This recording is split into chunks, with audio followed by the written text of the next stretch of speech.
It's ADSN on the beat, where the data meets the street. James and Daniel in your feed, breaking down the code you need. Tech talk, ad game, and a little AI. Every week we got the chat on ADSN. Back, another week of ADSN. James, today we're going to start with a bit of a sobering topic. We've talked a lot over the past few weeks about Snap, our former employer, how we want to see that company right the ship. Unfortunately, this past week, they laid off over 1,000 employees, real lives impacted. We've talked a lot about the stock and what it will do for the company, but these are 1,000 people that obviously we know some of them and just lives impacted. And so kind of want to start there. You posted over the weekend just how you, myself, and others in the network can help. Yeah, I mean, it's super, obviously for the people, it's super sad, and it's a bummer for all of them. And I did post, which I really do believe that like being a Snap alumni is now one of the strongest signals of future success. And so like in that 1,000 people, there are just going to be some amazing next stories that come out, new companies, leaders, I mean, all the things. But I do think it's the beginning of this phase where like a bunch of these companies are going to do the exact same thing. So Meta is now rumored to be doing, I think, a 12% layoff. I had talked to some friends about this at some other big companies like that I think it's pretty likely is going to happen there too. And I think it's pretty targeted, ironically, or maybe not ironically, to like sales and marketing. And so I think like a lot of these product orgs and engineering orgs, I think are actually pretty safe because they're being given like productivity accelerants via AI. I think all of the sort of non-core, I guess, perceived to be non-core skills though are like, they're threatened by this round of layoffs. And one thing that's ironic, especially like if you're on X right now and you see everyone talking about, vibe coding and things like that, the thing no one knows how to figure out is actually sales and marketing. Everyone can figure out how to build stuff. Yeah. So I wonder if this like 6 months from now, Snap's hiring a bunch of salespeople again. I mean, who knows? But it is sort of ironic. It is. And I think, you said it best, like the talent pool that comes out of Snap has been insane. So I think, a dark period for the company, but I think a lot of bright light ahead and a lot of cool companies and founders we're going to see come out. But on that note of, that everyone has access to the software and AI and can build things, Guillermo Flor came out talking about kind of Sequoia's thesis around this, that the next $1 trillion company is going to sell work, not software. And that's the most important reframing in AI right now. And I think this is something that nobody's really kind of thinking about from that framing perspective on that, AI is not a trend, and it's really just the end of kind of SaaS as we've believed it, and that more dollars go to services than software even today. And so this is going to unlock so much potential for the services industry to get so much more leverage and capital and just productivity, than what we've been used to. What's your take? I feel like I have been saying this, that it's you're hiring. It's the Sequoia and James Barrow thesis. Yeah. Robotic, little robots to work for you that you don't have to pay healthcare for and other stuff like that. So I think that's what is happening. It's why I think companies are going to start reporting on what their agent workforce looks like. Yeah. Because it is material. And, everyone now is talking about like token maxing and, I was on a conversation with someone this weekend where a founder of a pretty big brand name company, and they're like trying to figure out what SaaS tools to cut so they can pay for more tokens. And if you don't think they're also thinking about what people not to hire to pay for more tokens, it's that's an Andrew Chen and Andreessen posted about basically like it used to be, you were either buying compute or you were buying ads, and now you're buying tokens. And I wrote back, I was like, modern day startup. I think I said it was like, it's Meta, AWS, tokens, LP money, and podcast clips. Like those are what like makes a 2026 startup. So yeah, I totally buy it. and I think it makes sense. I don't think it's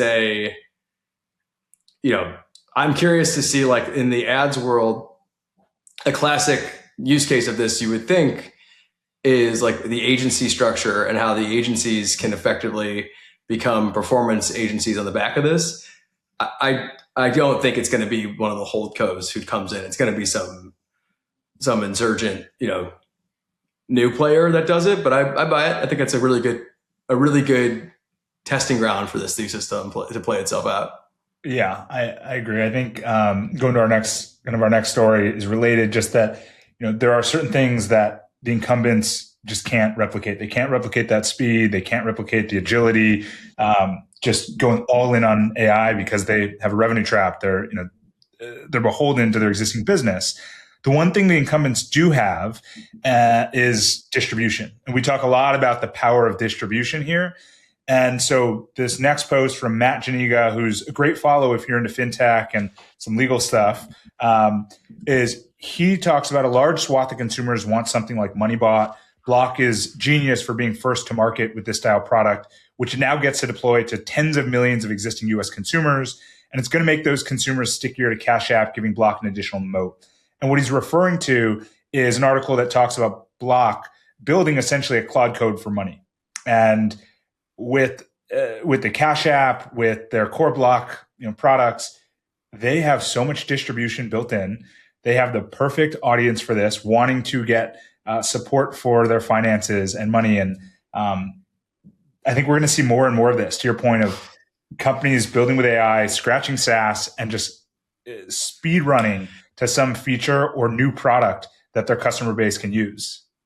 Yeah, I think the Block thing's awesome. And one that I had thought about a while ago that I think is going to be a really interesting spot is Robinhood to do something very similar now that they have banking, your brokerage, your retirement accounts, and crypto and credit. You could see how, like, you were just going to talk to your Robinhood agent and it's going to manage your entire life, right? Especially when they start getting in like mortgages and things like that. And so it will be, all this stuff's going to be awesome. It's just like, it's going to be great. It's really bad for SaaS. I think that's a good one where like Robinhood obviously like wants to like, and Block over time can monetize, some asset under management style model, which looks like performance, right? Like the more money you have, or the more it helps you generate, the more you make. So like that could be a really interesting model going forward. We had always talked about it again in the context of like ads and ecom, is like, what if you had this like real growth assistant that was basically taking a portion of your revenue, but not in the form of like super predatory loans. But yeah, I think there's going to be a bunch of these really cool use cases. Block's going to show the way for sure. Yeah. So I'm excited for that. And kind of talking about that, this is my new favorite follow. I don't know if you're following these guys on X, but the Ecom Cowboys. Yeah, they're good. They're really so good. It's TBPN style for Ecom, but Cowboys. You guys wearing a cowboy hat. In one of their interviews with Alex Greenfield, they talk about how the power of AI compounds with inner work. And so that, confident leaders are in what they're trying to accomplish, the more their companies will leverage AI in a focused way. And so really it boils down to unclear thinking leads to ineffective results. And I think this really encapsulates, to me at least, where we currently are in the AI cycle, is that there's a lot of people just jumping in, rushing to use AI, but without really a plan. And like AI doesn't solve for the plan. Like you have to jump in with, what am I trying to solve? What am I trying to get out of this? Like, what is the structure that I'm using AI to help me with, as opposed to just like, let me start typing in this box and see what happens.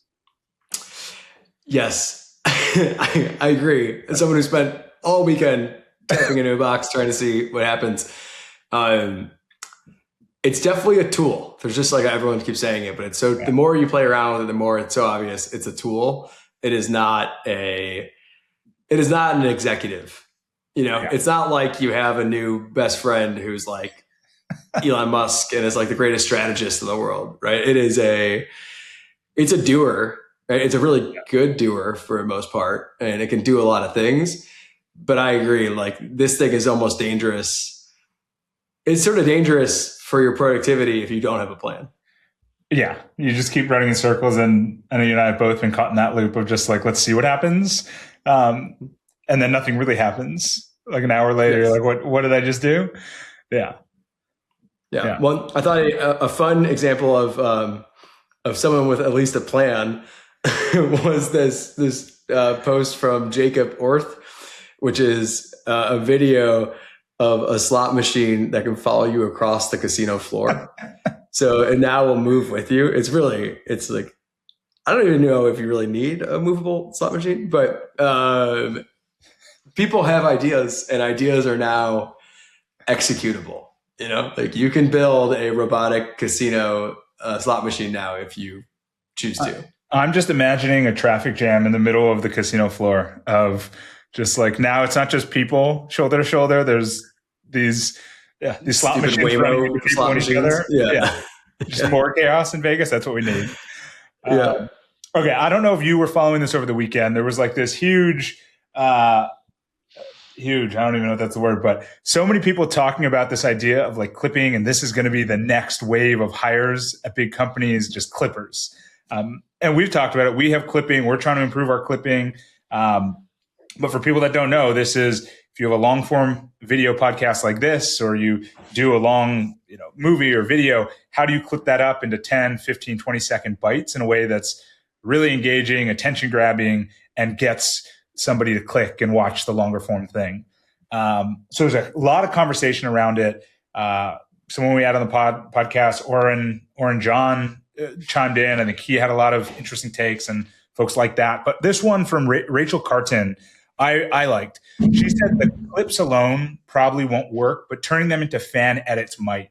And that's what Lionsgate, HBO, and more have hired in-house fan editors to do. And I like this because it took a different angle, right? We all know clipping. We all know, have seen those 15-second bites of a podcast. But I think what publishers are doing, what people who actually own IP are starting to do, is clip existing content, clip libraries, and letting fans use that IP and do it for them. And it's not a money-making thing. It really is an awareness play.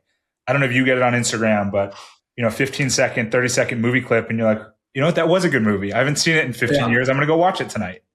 Yeah, I think actually NBC does a great job with this with SNL.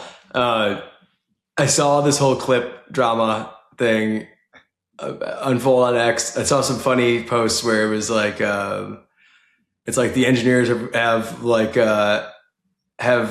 found out that there's a social media manager at the company. Like, because in reality, they're like, there's gonna be someone wrote this post, like, there's gonna be someone dedicated to like each channel, and they're gonna be like constantly monitoring it. And then someone's like, I think one of the developers found out that like, Tommy over there has been working for a while. So I think it's good. It's a obviously the TBPN stuff, I feel like is like it was the catalyst for this. Yeah. And now it is, it's so interesting, and we'll get to this in the next story in a minute. Post OpenAI acquisition of TBPN, I basically don't see it anymore in my feed. Is one thing, which is like, clearly, I think Musk was like, screw you, Altman. I am deprioritizing this. I think that is like a very real thing that just happened. And so like, the clips need somewhere to breathe. And if they don't have the distribution, they're kind of useless. So I thought that was really interesting. And then I think kind of the next thing is like the clip economy is sort of now reaching like, euphoria with this new investment Andreessen has put out called MTS, which is a 24-hour, it's basically the next version of TBPN. It's 24 hours, never stops, live all the time. And it's all about helping you monitor the situation. That's why it's called MTS. And it is, it was live today. Like saw some of it with like Andreessen was on it. But these guys are going to have so much in terms of the scale of clips they have because they're running constantly. It's going to be a really interesting kind of example of it, but it's definitely now the cool kid show. There's no doubt about it. TBPN is now kind of like done, and MTS is without a doubt like the new thing. So it'll be interesting to see how it unfolds and how much they can actually make the clip stuff work. I do think someone was saying that like their videos are getting way more reach than TBPNs today. And so there definitely is a X Andreessen algorithm Horowitz. change. X and A16Z definitely have an alliance. And so I'd be curious to see if there wasn't a little bit of a finger on the scale of this one, but who knows? Yeah. It just reminds me of that like great clip of like something about Mary of like 7-minute abs, no 6-minute abs.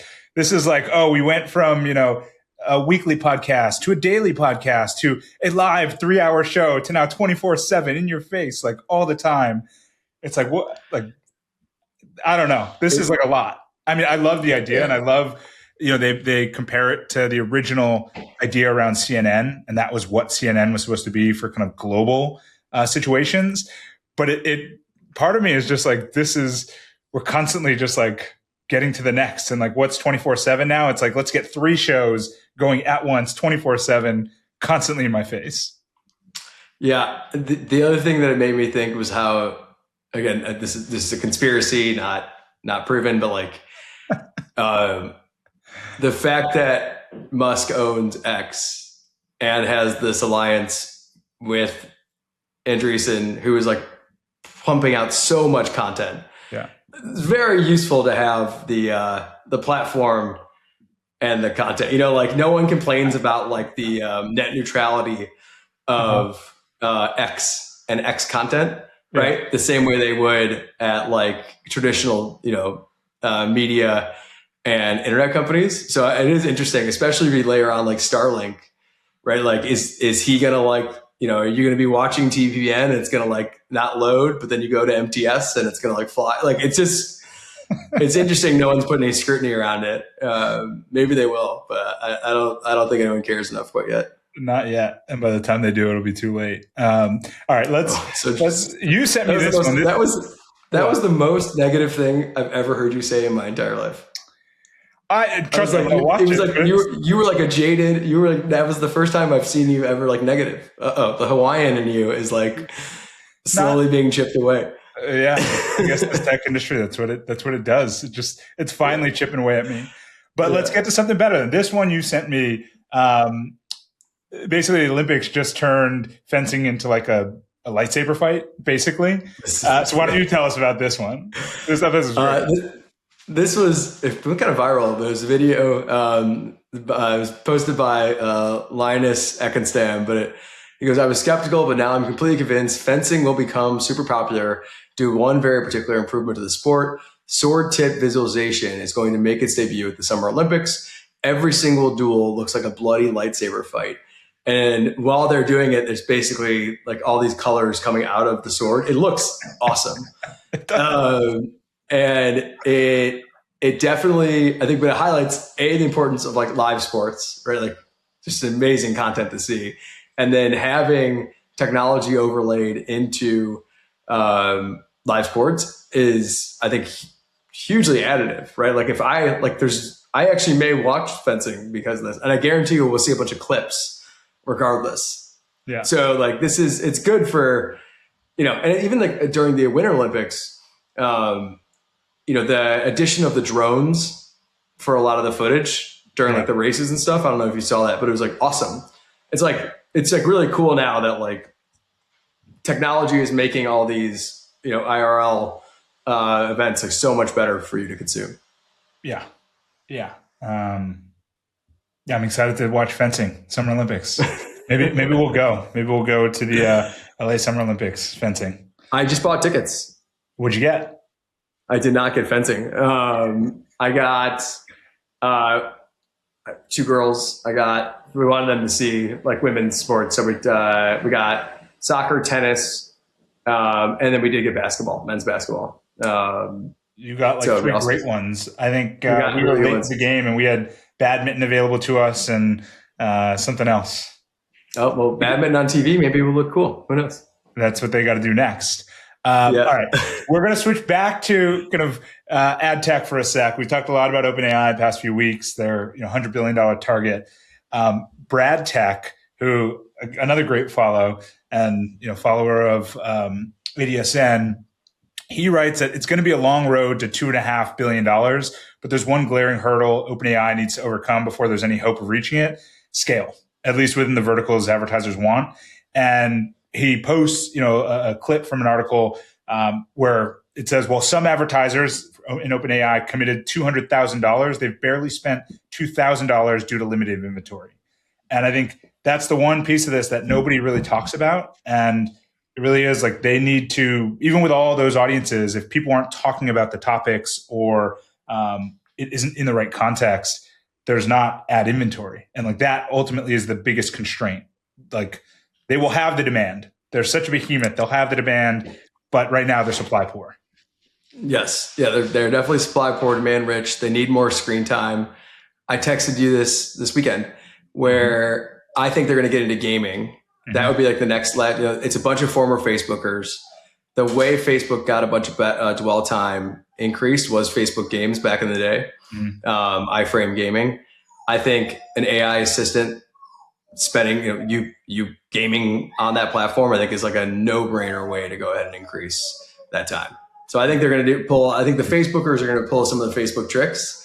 And I also think the ad units are going to stop being contextually relevant to the search, the same way that when you scroll Instagram, it really has nothing to do with the content around it. Yeah, totally agree with all of that. And then as we close out, before we get to primary post, the last one I thought we should talk about, this was a clip coming from Colossus. And Colossus is a very well-known podcast. We've followed it for a long time. But talking about the Notion's 2026 roadmap. So Notion SaaS company, I thought it kind of well encapsulates everything we've been talking about. And the last line of this is that instead of a 2026 roadmap, as we all imagine it, what they said is the thing to do is to be undeterred by trivial things, have conviction in our worldview, and simultaneously be nimble enough to react to important changes around us. Essentially, they have no roadmap. They're kind of just saying, if an idea comes, whether it's from X, whether it's from a junior person, whether it's from the product team, engineers, like we need to be empowered to go build it and react to what our customers want. We can't be burdened by this 12-month roadmap that says, here's the things that we're going to build when we're going to build them. And I love it because I think this is everything we've talked about of like the companies that are going to succeed are going to be agile, they're going to move quickly, and they're not going to be hamstrung by how they've operated in the past. Yeah, I as I was reading that, I was thinking about how like software is finally kind of returning back to being software. So like hardware is really hard and you have to plan it because it's physical and it's like just like the planning is a direct result of the output. Software, like by its very nature now, is this like totally amorphous thing. And so I think it's a return to like by that, you wouldn't like, why would you plan something like software in reality a year out if it can constantly change and you can have it change for your customers? So I think this is probably finally there's like it's like all the benefits of software, but without pretending like it's this cumbersome thing, because as you know, you can just yell at Claude and it can just make software. Engineers are doing the same thing. They're yelling at their junior engineer. All right. Let's get to primary post. Primary post. Primary post. Start here. I was reading this from Dustin or Rock3223, and it really made me stop and think over the weekend. It's an interview with Larry Ellison talking to journalists, and one of the journalists essentially asks him, basically that he said, Elon Musk doesn't know what he's doing. He's kind of this just like rogue technologist, doesn't really know what he's doing. And Ellison responds very diplomatically, just saying like, he's landing rockets in the middle of the ocean.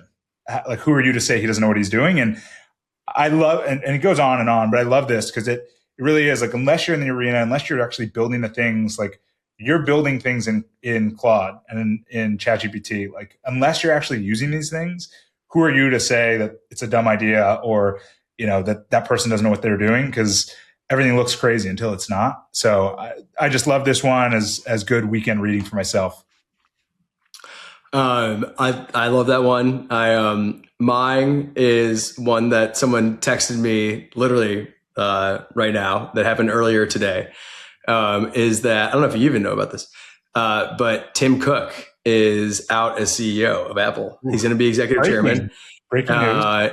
John Turnus, who oversaw hardware engineering, is going to be the new CEO. And I think this is a breaking primary post, but also just a really, really phenomenal example of where leadership is going to be and and who solves the hard problems going forward. It's the hardware guys. Like they're gonna, they're gonna like the software has been solved. The intelligence has largely been solved. But I think when you're trying to build amazing physical things, that is something that, is just an actual skill that takes decades in the making. Unfortunately, we don't have one of those. So we got to make solve our problems different ways. But I think it's a very, very, stark reminder of like what the next 20 years are going to look like, because software now has become just so easy to build. So that is my primary post. Pretty good one, right? Very good. A breaking. We haven't done an RFP in a while. Should we try to get him on? You think we can get him? Yeah, let's get this guy on there. It's his first active CEO. He comes here. Yeah. Yeah. I mean, who knows? They don't, future intended state. All right. Okay. Get out of here. All right. It's ADSN on the beat, where the data meets the street. James and Daniel in your feed, breaking down the code you need. Tech talk, ad game, and a little AI. Every week we got the chat on ADSN.